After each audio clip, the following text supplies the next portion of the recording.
There are moments in life that change you, not because of what you see, but because of what you hear. Words that break something inside you that never fully mends. For me, it happened last December, in the middle of a blizzard, with a birthday cake in my hands and hope in my chest. I thought I was doing something beautiful, romantic even. 9 hours behind the wheel, through the kind of storm that shuts down highways and grounds planes, just so I could be there on my wife's birthday. I had it all planned out, a surprise visit, her favorite cake, candles, a small gift wrapped with care, and a heart full of love for a woman I thought loved me back. I had been on a business trip in Denver for a client emergency. Originally, I wasn't supposed to be home until 2 days after her birthday. She said she understood, told me over the phone not to worry, that she'd spend the day with her sister and maybe do something small, but I knew it mattered to her. She always pretended it didn't, but birthdays were her soft spot. She used to say, "The day someone remembers you exist," so I wanted her to feel remembered, special, loved. I left my meeting early, skipped dinner, and started the drive home through an unexpected storm that was already making headlines by the time I hit mile 80. It was a nightmare. The snow was coming sideways, visibility was trash, and at times I couldn't even see the lane markers, but I pushed through, gripping the wheel, blasting the defroster, whispering to myself, "It'll be worth it." I thought about how she'd light up when I walked in the door, how she'd laugh and call me crazy and kiss me like we were still 22. That image kept me going for every one of those 540 minutes. By the time I pulled into our driveway, it was after 11:30 p.m. Her birthday was almost over, but I didn't care. I was there. I was alive. I had the cake on the passenger seat, and my fingers were numb as I carried it to the door. I didn't even ring the bell. I used my key and pushed the door open slowly, hoping to tiptoe in, get the surprise moment I imagined. I heard voices, hers and her sister's, in the kitchen. That was a good sign. I thought, perfect, they're still awake. I stepped inside quietly, walked down the hallway, and just as I was about to turn the corner into the kitchen, I heard it. Clear as day, my wife's voice, sharp and casual, like she was talking about the weather. She said, "God, I hope he crashes or something. I could use the insurance money." Her sister laughed. Then she added, "You're awful." My wife replied, "I'm just saying it'd solve a lot of problems, and I wouldn't have to fake anything anymore." They both burst out laughing. That laughter, that sound still echoes in my ears, like a death knell. I froze. I didn't drop the cake. I didn't gasp or stumble or cry. I just stood there in the hallway, holding that damn cake like a fool, my entire reality twisting itself into something unrecognizable. My brain tried to rationalize it, make it a joke, a misunderstanding, but my heart knew that was the real her, knew that no matter what excuse came next, that sentence had come from somewhere truthful, somewhere dark, and somewhere she clearly thought I'd never hear. I turned around silently, walked back to the front door, opened it slowly, and stepped back out into the snow. The cold didn't even register. My heart was colder. I sat in my car for a long time, cake still on my lap, staring at the dashboard while the engine idled. I couldn't cry. I couldn't scream. I just sat there, every word replaying. I hope he crashes. I could use the insurance. That's how she saw me. Not as a husband, not as a person, but as a payout. Eventually, I drove to a motel on the edge of town, parked under a flickering light, checked in like a zombie, left the cake in the car to freeze and die the slow death it deserved. In the room, I sat on the bed, still in my coat, snow melting down my back, and stared at the wall until the sun came up. I didn't sleep. I didn't move. My body was there, but I was somewhere else, entirely, somewhere between disbelief and complete emotional collapse. And that's when the anger started to rise. Not the explosive kind, not rage, something worse. The quiet kind, the kind that feels like a tide turning inside your chest. Because suddenly, every late night, every cold shoulder, every eye roll when I talked about my day, every time she said I didn't understand her or couldn't meet her needs, it all snapped into place. She had already checked out, already decided I was more valuable dead than alive. The next morning, I drove back home, not to confront her. Not yet. I needed to see it again, to test if the words had really happened or if I dreamt them in some storm-induced nightmare. When I pulled into the driveway, everything looked normal. Her car was there, no storm damage. No emergency, just another winter morning in a town where nothing exciting ever happens except the quiet death of a man's love in the middle of a birthday surprise. She was in the kitchen eating toast when I walked in. She acted surprised, smiled, and said, "You're home early."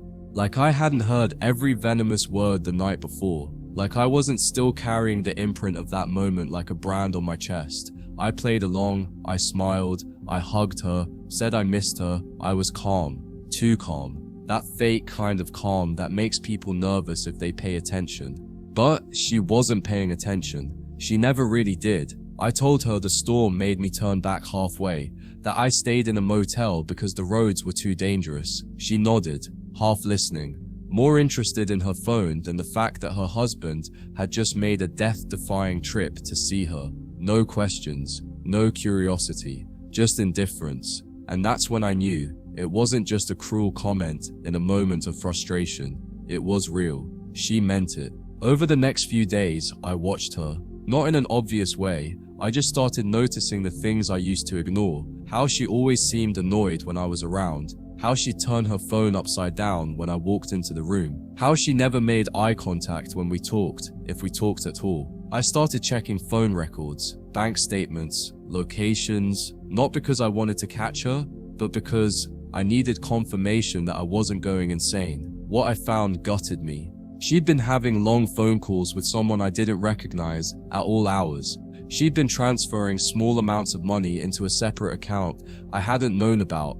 And then there were the Venmo charges, pet grooming, room service, Uber rides, in cities she had no reason to be in. The pieces all started clicking into place, one sharp edge at a time. She was cheating on me, emotionally, maybe physically, probably both. But more than that, she was planning something. That comment about the insurance money, it wasn't just a bitter joke, it was part of something bigger, or at least something darker.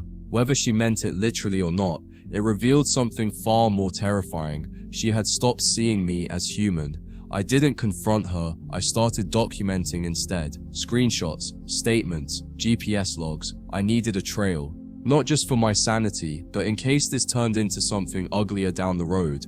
I began sleeping with one eye open, locked my office door, hid copies of everything off-site. Because once someone jokes about your death like it would be a relief, you stop thinking in terms of arguments and start thinking in terms of protection. Then came the night she asked me to increase my life insurance coverage. She brought it up casually over dinner. "Have you ever thought about bumping up your policy?" She said between bites of pasta. "You know, just in case something happened on one of your trips." I almost dropped my fork, but I played it cool. I said I'd look into it. I even thanked her for thinking ahead.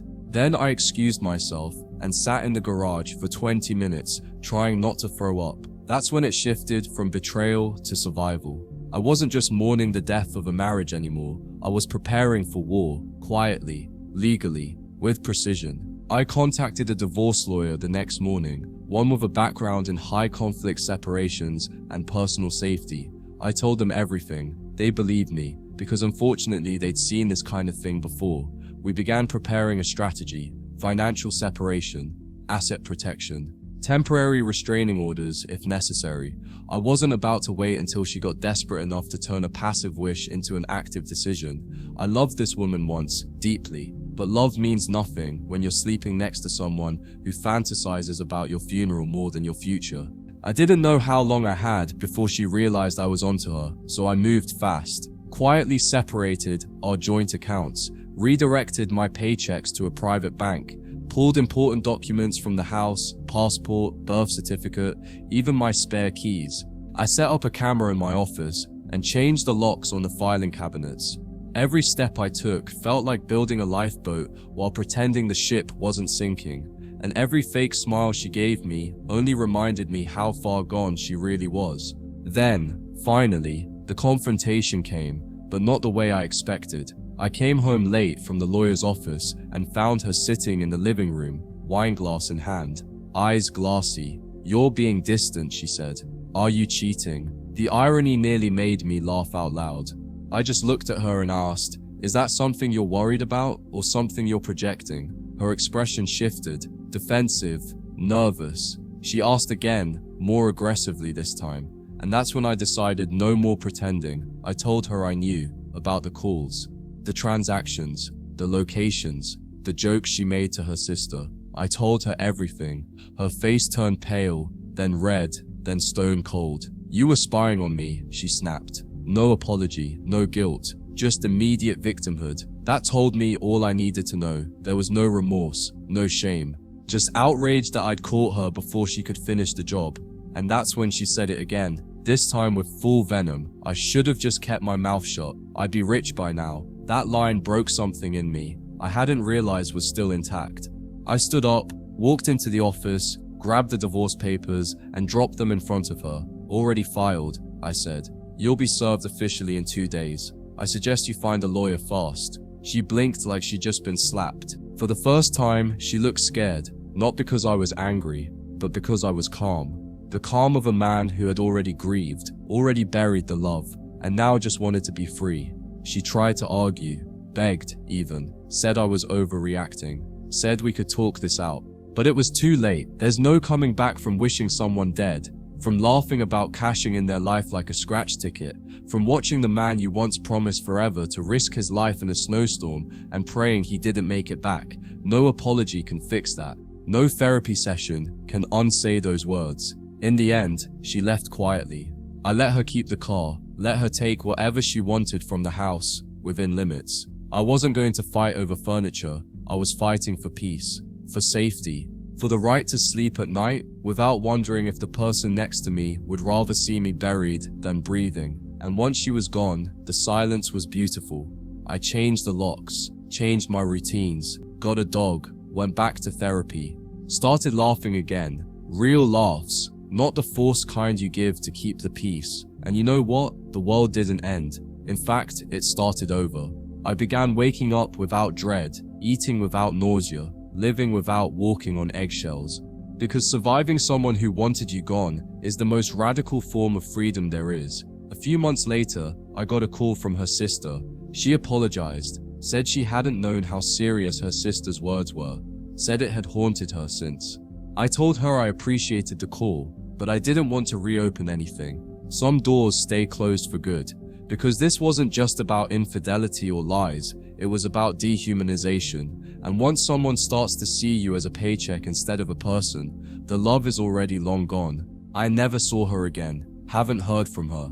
I blocked every number, every social, every email.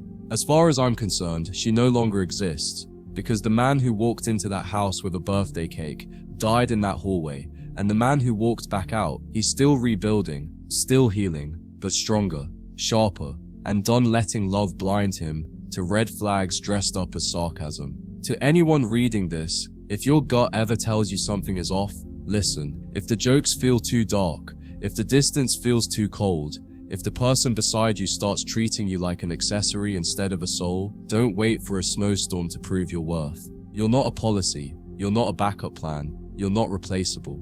And if someone hopes you crash, walk away like you survived it, because you already did.